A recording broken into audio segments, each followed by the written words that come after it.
त्रेता युग के राम रावण युद्ध में लक्ष्मण जी को जब शक्तिवान लगा तो संजीवनी बूटी रूपी दवा ही कारगर सिद्ध हुई, प्राण रक्षण की क्रिया हुई। उससे ही भगवान के खेल का विजयी स्वरूप आकारित हुआ। जब इंसान इस सांसारिक जीवन में रोग कष्ट से पीड़ित होकर मौतुल्य कष्ट झेलता है तो वहां पर दवा की शक्ति ही कारगर होती है। जब इंसान परिस्थिति के चक्रव्यूह में फंसकर उलझकर मौतुल्य जीवन को देखता है, भगवान भगवान चिल्लाता है, तो वहां पर भी धन शक्ति बुद्धि शक्ति ही काम करती है। इसलिए हे मानव, भगवान भगवान का रट्टा छोड़कर तू शक्तियों को खेल को समझने का प्रयास कर। इन शक्तियों के खेल को समझने में मेरे जिंदगी के कई वर्ष निकल गए और इस YouTube पर मेरे 75 वीडियो भी बन गए। आज मैं आपको शक्तियों के खेल को एक बार फिर से समझाने का प्रयास करता हूं, चूंकि मेरा संबंध दक्षिणेश्वर से पहले से रहा है और दक्षिणेश्वर की लगातार की गई यात्रा मुझे स्पष्ट की कि मेरा सिर्फ इस जन्म का संबंध दक्षिणेश्वर से नहीं रहा है। नमस्कार, वेलकम टू माय चैनल संदेश। मैं हरिशंकर आज आपके सामने एक बार फिर से उपस्थित हूं शक्तियों का खेल समझाने बताने के लिए। चूंकि मेरा रांची शहर से रेगुलर दक्षिणेश्वर आना जाना हो गया था, कुछ ऐसी व्यवस्था बन गई थी, मेरे बेटे का वहाँ पर जो है जॉब लग चुका था, इसलिए मैं हर एक 2-3 महीने में दक्षिणेश्वर आना जाना करने लगा था। रांची झारखंड से कोलकाता के दक्षिणेश्वर में आने जाने की प्रक्रिया लगातार होने लगी थी। वहाँ पर मेरे दोनों भगवान थे, प्राण रक्षक डॉक्टर भी और दक्षिणेश्वर माई काली माई भी वहीं पर विराज रही थी। इसलिए मेरा दोनों जगह आना जाना कंटिन्यू होने लगा था। हर एक 2-3 महीने में ऐसी यात्रा हो ही जाती थी।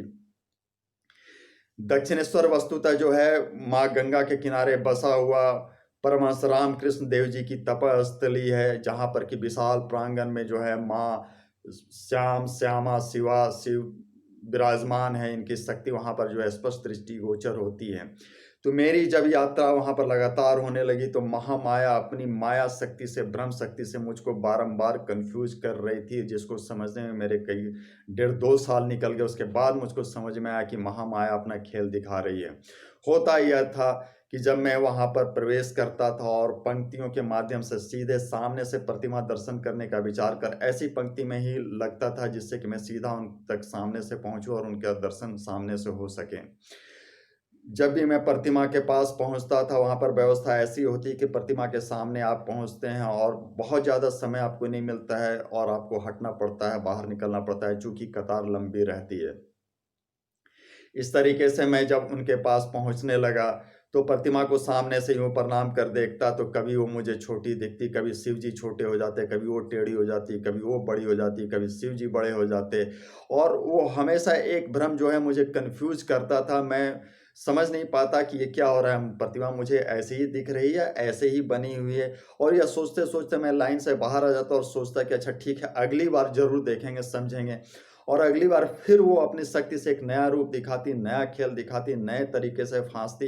यह उसकी पढ़ाई का एक ऐसा सिस्टम था जो शक्तियों को समझाने का, बताने का उनका एक ऐसा तरीका था, जिसको कि मैंने कई साल के अध्ययन अनुसंधान के बाद समझा और यह समझ पाया कि मेरा सिर्फ इस जन्म का यहाँ से संबंध नहीं है, नहीं तो ये मंदिर और ये प्रतिमा मेरे सामने जागृत क्यों हो रही है, क्यों मुझे बताने समझाने का प्रयास कर रही है। अभी जो मैं काम कर रहा हूँ या आने वाले समय में जो मेरे माध्यम से काम होने वाला है, उसकी रूपरेखा काफ़ी पहले से तय हो रही थी, बन रही थी। उसी का वो सारा एक-एक चैप्टर था, एक-एक अध्याय था, एक-एक लाइन था जो मुझे उस समय पढ़ाने का प्रयास कर रही थी। और उसी ज्ञान को जो है मुझे आगे संसार में बाँटना था, जिससे कि लोग भगवान के भ्रम से जो पीड़ित हैं और कर्म के सिस्टम को भगवान के शक्ति के सिस्टम के साथ जो सामंजस्य स्थापित नहीं कर पा रहे हैं, उसका सामंजस्य स्थापित कर अपनी ज़िंदगी को बेहतर करें। बेहतर करें, इसी एक प्रयास के कारण मैं अपने ज़िंदगी के जो एक्सपीरियंस है उसको आप तक पहुँचाने का प्रयास कर रहा हूँ।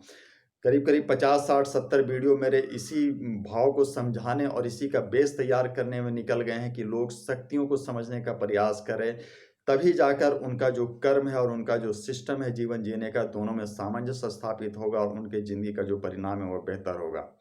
भाव की शुद्धता समझ में आ रही हो तो ज़्यादा से ज़्यादा मेरे वीडियो को, चैनल्स को शेयर करने का प्रयास करें, जिससे कि ज़्यादा से ज़्यादा लोग जो है इसको समझ सकें।